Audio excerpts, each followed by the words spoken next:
My name's Dan Coates, and I'm the president of YPulse, and I'm going to sort of lead us through this young people's segment of today's agenda. So one of the things that's kind of interesting is the impact that generations have on society. You know, generations help to move history along.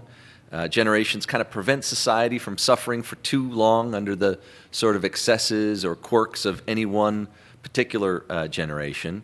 And they prevent prolonged exposure to one particular style of thinking or approach to living.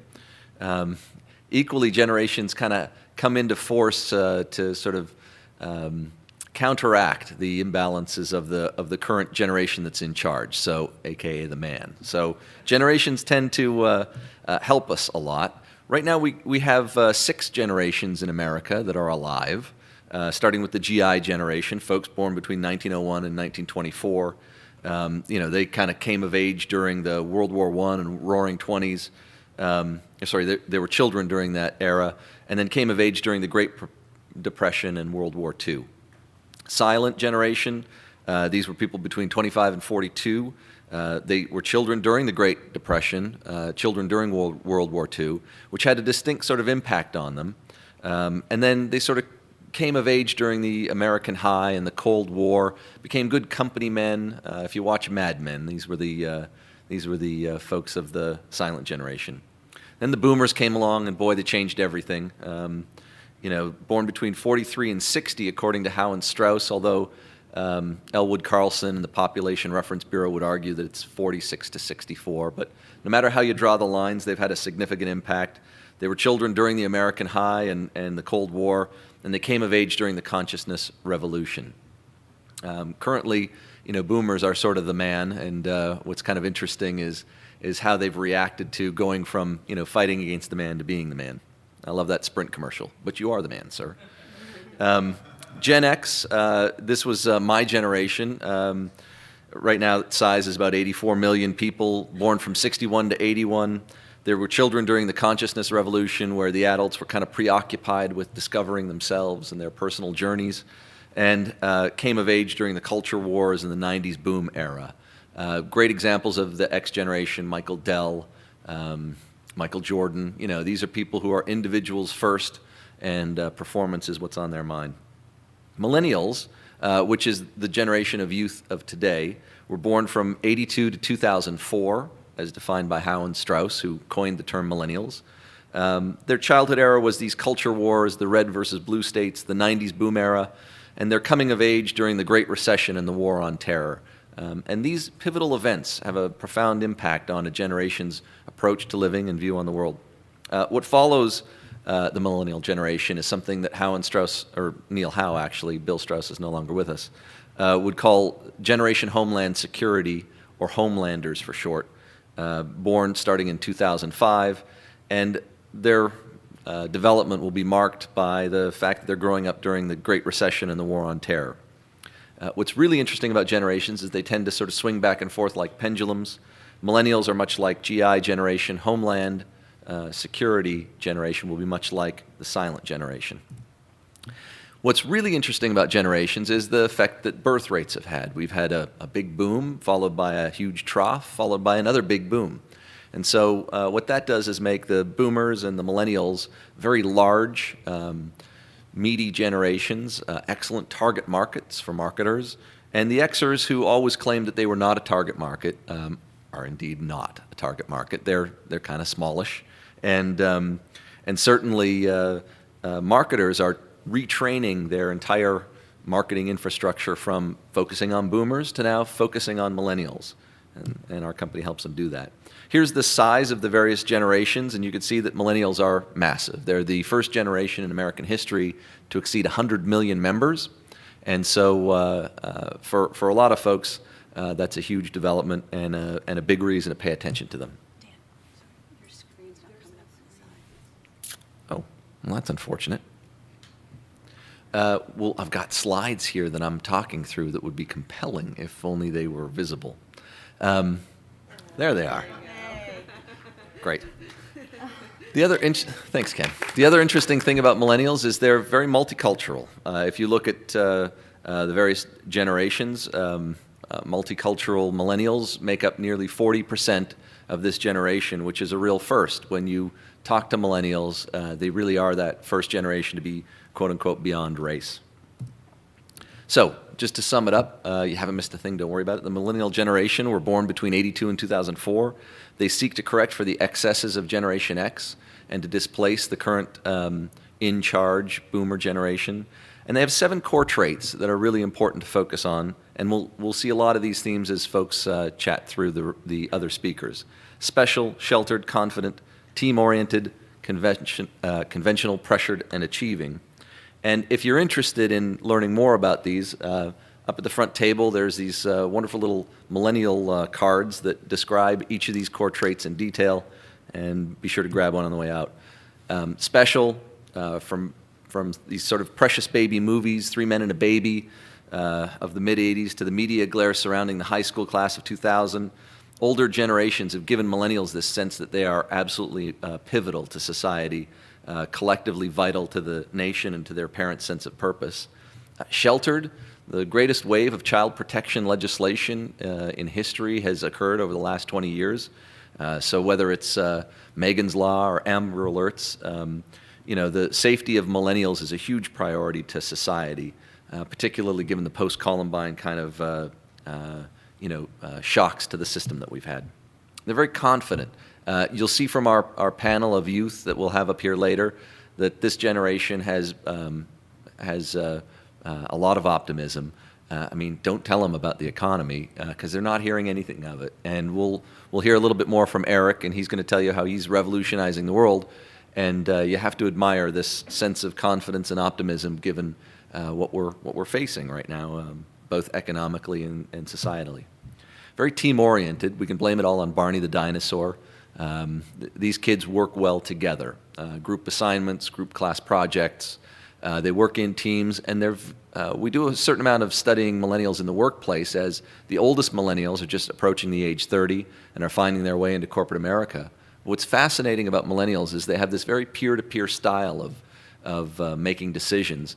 They'll begrudge the Xer or boomer that's in charge and at the top of the organization, but as soon as they get past that level, they seem much more peer-to-peer. None of them are really all that comfortable, taking charge, and they like to make decisions together. Conventional, they definitely have been all of the bad behaviors. When you look at statistics from the CDC or the National Institute of Health, things like drug abuse, smoking, alcoholism, all of these things are at all-time lows. The folks that are trying to get people concerned about these bad behaviors are having a tough time getting anybody's attention because these bad behaviors are at all-time lows. So millennials are very much, living good, straightforward lives, and really have a strong feeling that society, rules and standards make things better. Pressured, this is a generation that is really very competitive. There's a lot of them, and so there's scarcity of resources, whether it's places in the top colleges, but these kids work really hard to achieve, and they feel the pressure from their parents, this sort of trophy kid aspect. And then the last one is achieving. Standardized testing, all of the sort of patterns of society have been about performance, and so millennials have become a generation that's totally focused on achievement, not only of themselves, but of everything around them. Smart pens, smart phones, smart cars. They're focused on making sure that the things that they use day to day achieve the sort of goals that are set out for them. And if you're making products that don't do what they're supposed to do, millennials will be brutal on you. Now listen, millennials, they're not high on drugs, but they're certainly high on technology. Millennials, are amongst the quickest to adopt new technologies and fast and furious to use them. And so if you think of a millennial as being, equipped with a smartphone, a laptop, and an iPod, you're not far off. The technology adoption just goes on and on from there. They have very distinctive communications preferences, so they use different tools for different audiences, but if they're talking to their friends, it's mostly texting and social networks. Their family, they got to pick up the phone and call mom. I once saw a kid texting his mom Happy Mother's Day, and I stopped him and I said, call your mother, talk to her, wish her a Happy Mother's Day, don't text that to her. professors, for college students, they're these weird creatures that live in this world of email and work. They've got to use a bunch of these old technologies, email, mobile phones, landline phones, to be able to communicate with people at work. What a drag. And their media consumption is shifting massively to online. The cable networks are in a panic as streaming takes hold on folks. They're spending pretty much a full work week online, and all of the other forms of media are taking a back seat to what is online. And certainly this is, if anything, escalating. If you look at older millennials and how much time they spend online versus younger millennials, it's striking how much it's accelerating. Okay, so to wrap up, the least that you should know about millennials: they're numerous, they have great spending power, largest generation in American history, so it definitely pays to understand them. They're citizens of the global village, multicultural, multiracial, and multilingual. They're jacked up on technology and digital media. They're constantly connected, and their currencies, if you think about it, consists of likes and friends. I was talking to an interviewer about automobiles, and they were asking about millennials and cars, and my quote for them was, status is what's on your homepage, not what's in your driveway.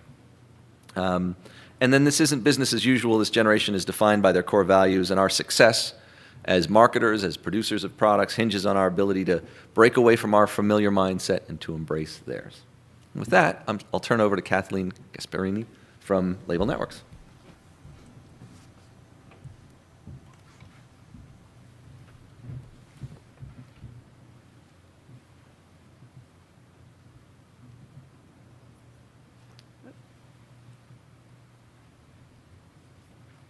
Sorry. Technical good.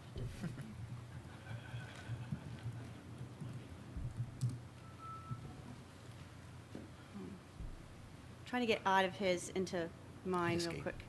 Yeah, I just didn't. This doesn't come. Oh, okay, got it. Hold on a second.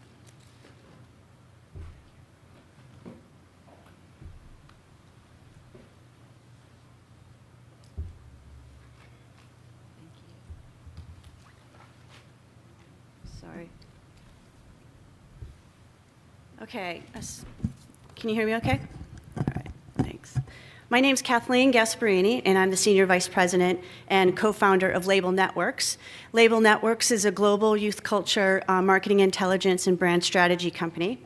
And we have been creating global youth culture studies, reports, profile reports, analysis, future forecasting, and so on for a variety of different clients since 2000, ranging from anywhere from Apple Computer to Adidas Originals to Burton Snowboards and Dr. Pepper, among others. And what we put together in terms of our trend forecasting and reports includes quantitative data from surveys that we conduct usually in face-to-face interviews with 13 to 25-year-olds, as well as our own analysis and looking at things from a historic perspective, and from that being able to do some future forecasting. What I wanted to talk about, just to start is to start more at a higher level in terms of why youth culture today and why more brands are looking at the youth culture marketplace. And by youth culture, I mean 13 to 25-year-olds, and what it is about this marketplace that has intrigued so many different brands. We work with a lot of clients, for example, that may not target this specific demographic, but they are interested in the youth marketplace for a lot of different reasons. One of them being that they're the world's wealthiest and most influential generation, and they are the ones that are driving the speed of change. It's not necessarily being dictated from the top down any longer. They have a very strong DIY spirit, or do-it-yourself, extremely entrepreneurial, and they've grown up with access to technology. Basically, they're generationally at ease with smartphones, video games, screens, all sorts of different things. So they think a lot differently than any other generation previous. They also have terrific spending power. In the United States, 13 to 25-year-olds have a spending power of $172 billion. 68 billion in Western Europe, 5 Western European countries, 72 billion in Japan, and the estimated amount is in China is still to be determined, but it's a percentage of 3.3 trillion. And one reason why we also do a lot of work in China is because of demand. But the youth culture marketplace in China of 13 to 25-year-olds is 300 million people, which is basically the same size as all of the United States of America put together.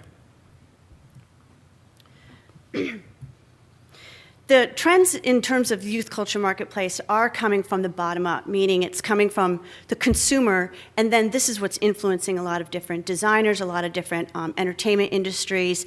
It's changed up a lot of things in terms of music, sports, fashion, you name it. It's also crossing a lot of different boundaries, and because of technology, there's a lot of new niche areas that are infiltrating and becoming more mainstream. Also, in terms of their thought process of what's important to them, you have to think too, I've been listening the last couple of days to a lot of the presentations, which have been excellent, but one big question is what is entertainment? You know, what does it mean to the youth marketplace today? And they're creating their own entertainment. So sometimes the idea of perceived traditional entertainment is very, very different to this marketplace. And I'll talk about a couple of things in just a minute. So looking at some of our data, this is surveying from our North American Youth Culture Study from fall, for example. We asked thousands of young people in a representative sampling of 13 to 25-year-olds to answer some of these questions, and I'm pulling some of the results. Which best describes your role in household purchasing decisions? And when it comes to things like personal electronics, they have a very great influence in terms of what the family is going to end up buying. 59.9% in terms of their influence on personal electronics. The next highest in terms of their influence on electronics is video gamings, and then computers and computer accessories at 38.5%. In terms of social networks, they're very important to the youth demographic, and it's not necessarily that they have a Facebook profile only. They may have multiple social network profiles to fit whatever their need is. And one of the key features that they like in terms of cell phones and internet is to things that can help them with being their own blogger, citizen journalist, and creating their own entertainment. Another interesting statistic is, in the last 6 months, we asked how frequently are you participating in the following activities online? And watching movies online more frequently has increased, is the number one, 34.1%. So this is sort of tracking the migration of watching these different types of entertainment, electronic media, moving it online. TV shows more frequently at 36.1%. The other thing that's very high is watching videos online now instead of TV, and they're getting the majority of their information online, not necessarily from TV. This is a chart that shows more specifically by gender, and you can see that it's male to female. It's slightly higher among females that are watching TV shows more online. The top things that have replaced watching on TV and now is online is music videos, movies, and TV shows, and in that particular order.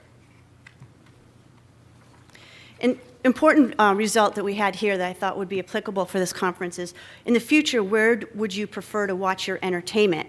And while television is high across the board, across all age groups, the younger the demographic, the higher things like laptop, computer, iPhone, smartphone are increase. So there's a generation gap happening within the generation itself that's migrating away from things like TV as their primary form of entertainment and wanting to watch entertainment, and moving to more portable, private devices like a laptop computer. In terms of cell phones, in the last 6 months, how frequently are you participating in the following activities using your mobile phone? Listening to music's number one, followed by updating or viewing social networks, browsing the web, watching the music videos, uploading photos. So looking at this scale, you can see how important having a mobile strategy or mobile culture is to the youth market, particularly by age groups, because younger demographics are using them more frequently as well. And finally, Just a couple of things about fashion. We do a lot in the music and fashion industries, and the importance of how fashion is entertainment also to this marketplace. The idea of shopping, the idea of looking at things online, and some of these stores that have done some amazing things towards engaging the youth marketplace using electronic media. For example, H&M and working with Second Life in creating an entire collection and campaign where people could create their own designs, virtual designs, which were eventually voted on and made into real collections throughout the seasons. Also, fashion's embraced a lot the use of short videos, anything from 15 seconds to 2 minutes, to promote their upcoming collections and then putting it on YouTube.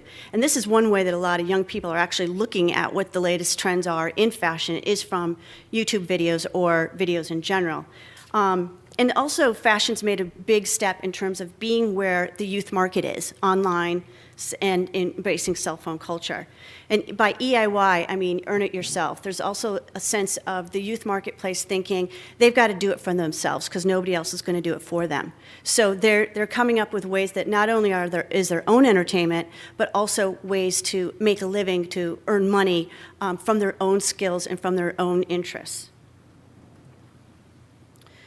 Just a couple other things about technology is in terms of retail and how this has changed up too. Is things like wearable technologies, designer headphones are very popular, and that's also, you know, moves into that crossover between electronic media and fashion and accessories. And the last picture here is the owner of Brooklyn Circus just won an amazing award with Dell. It did a huge competition. It's called a Creative Project. And basically, you can submit your different ideas for your company, your business, and they will give you seed money to start a different collection.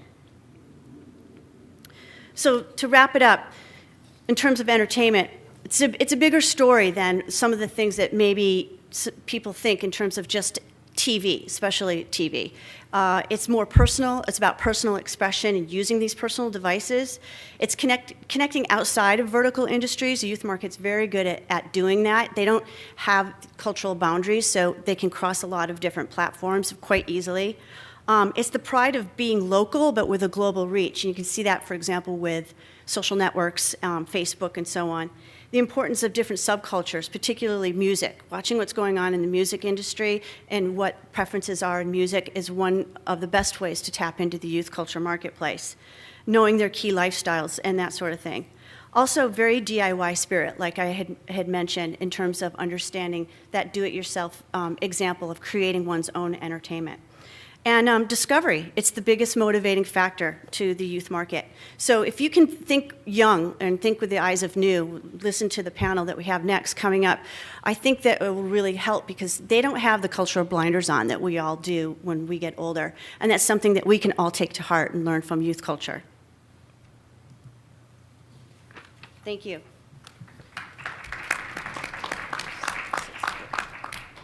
That's great. We'll just transition to John Gillis. Thanks.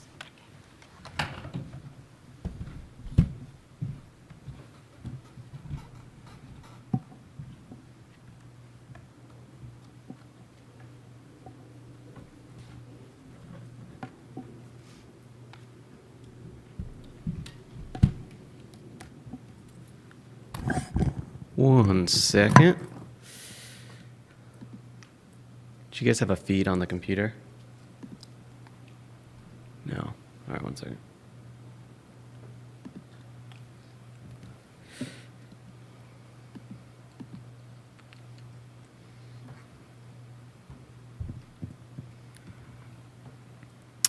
Now? I hope.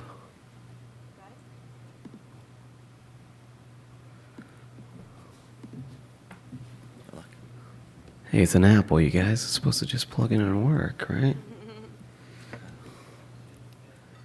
There we go. It's in? Maybe this display thing's a little, yeah. Mirror I don't need it. displays, I don't mirror need to displays. duplicate it. Mirror display. I don't need it. There we go. Yeah. Hey, how you guys doing? Hopefully well. My name's John, and I've done somewhat of a recent graduate. I've had dual bachelors in new media communications, so trying to think about how social networks work and how people interact is probably one of the main things I do. I've worked with Apple, University of Tennessee, Titan Oil, and currently working with Integrated Educational Strategies, trying to figure out how exactly to intersect computers and schooling within blended and hybrid models. So I want to talk to you guys today about just a couple things. First, of how people are utilizing devices, be it iPads, Motorola Zooms, and then secondly, one of the newer trends that's coming up with how kids are surfing the web online, which I think is pretty interesting, and hopefully something you guys haven't heard too much about, but have noticed. So one of the first things I want to talk to you guys about is this little guy right here. About 5 or 6 years ago, these became pretty popular. Everyone knows them as netbooks.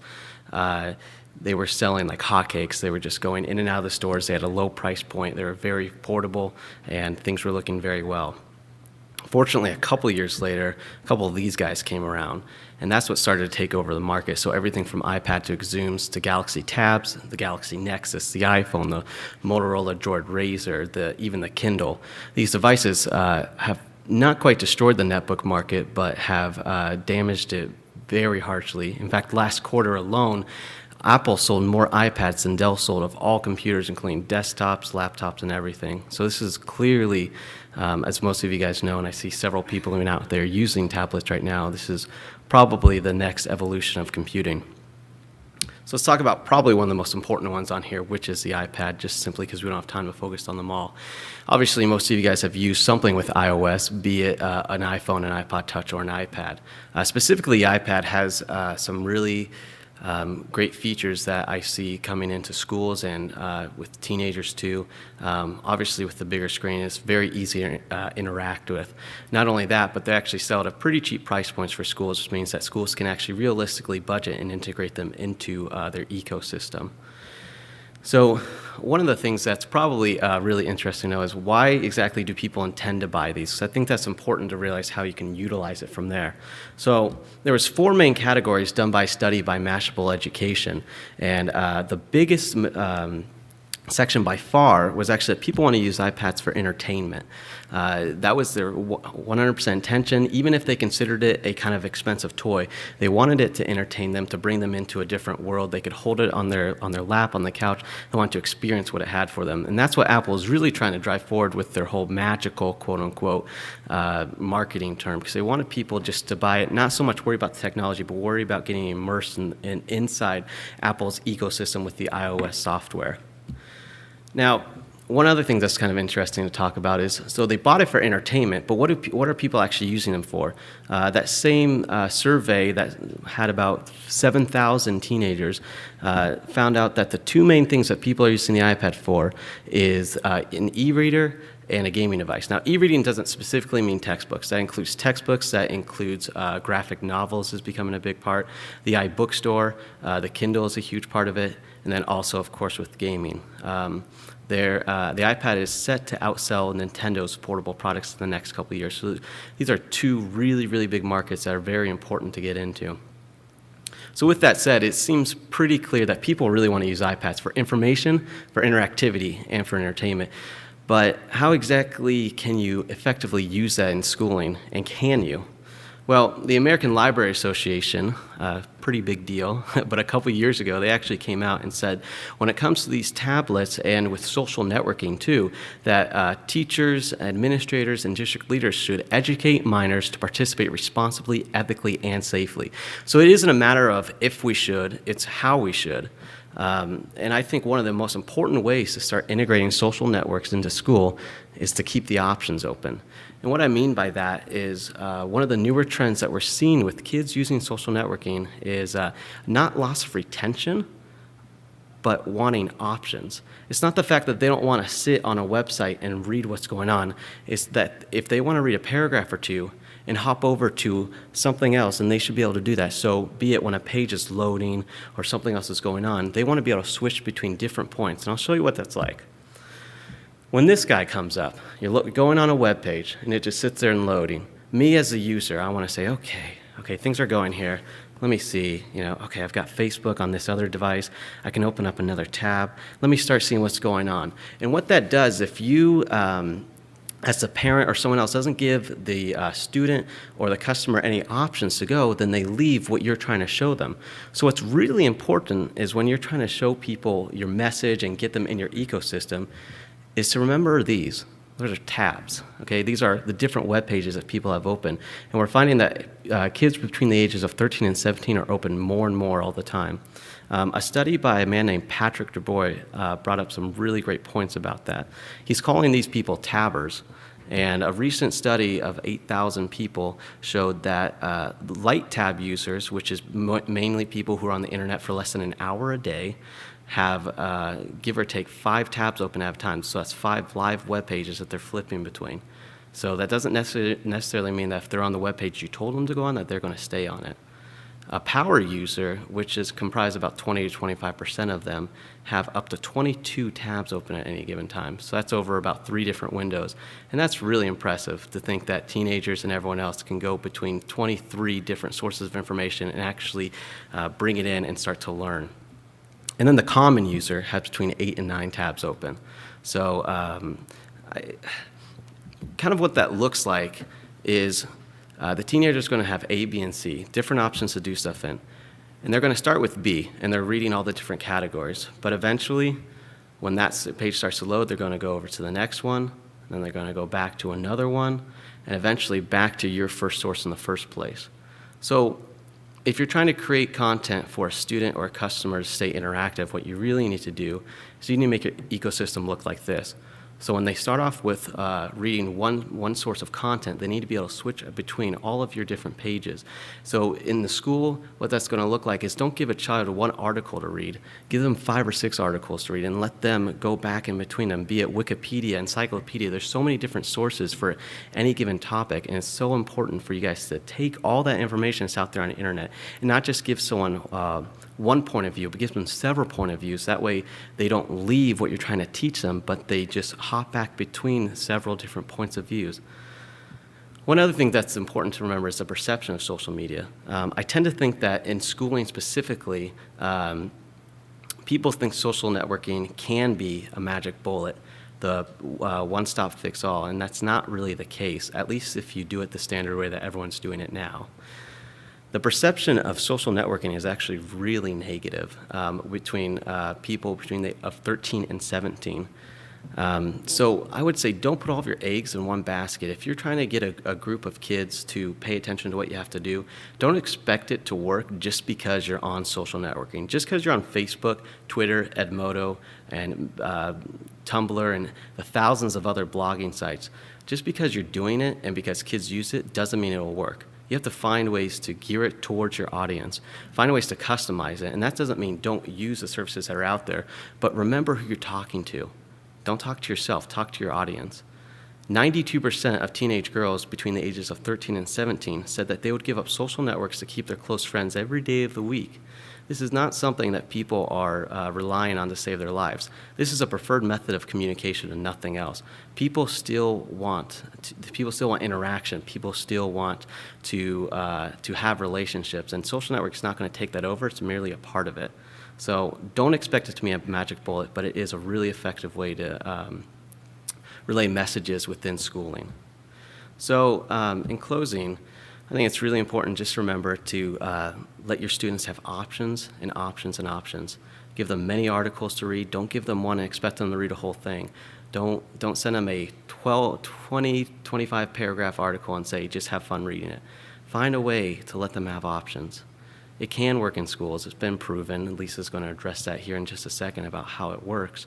And there's huge opportunities, be it Facebook educational games, educational apps, or just integrating it in a very special and unique way, social networking into your audience. For any of the techie guys out there, focus all on HTML5. Flash is going downhill pretty fast. Just recently, they discontinued all efforts for their mobile devices, and it's looking like that trend is continuing. Flash isn't a bad technology, but HTML5 is the future. KISS stands for Keep It Simple, Stupid, and that's really important. When you're trying to relay messages to people through Facebook or any other site, keep it really precise, keep it short to the point, and let your student or the audience dig more if they choose to. And then finally, remember that design is important, has to look nice. the content is king. It's got to be there. But the user interface is the alpha and omega. That's the most important part, is how your student or customer interacts with the social networking or the interactive device that you're putting in front of them. So thank you for listening. And next up, I think, Lisa. All right.